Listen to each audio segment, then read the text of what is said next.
na transição de ano, o primeiro-ministro Mike Eyman a expressar seu sentimento pensando riba awe e ponendo meta para o futuro para lograr propósito novo. Em sua palavra, ênfasis para visualizar o caminho para o futuro sem perder enfoque e inspiração. Nós tomamos fragmento de discurso de fim de ano caminho e o primeiro mandatário começa a pensar riba ano aqui que tem uma conotação especial. Ano novo aqui, nós vamos celebrar 30 anos de status à parte de nosso país. Uma visão articular para arubiano já no início do século passado. Basta nos mescas.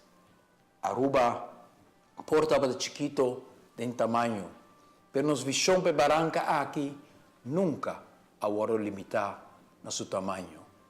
Geração de arubiano a carga e luta e angelo aqui, cada vez passo mais cerca de sua realização para completar dia 1 de janeiro de 1986. Ora, nos antepassados a visualizar o estabelecimento de uma indústria grande na Aruba, na cana e caminda e realizar.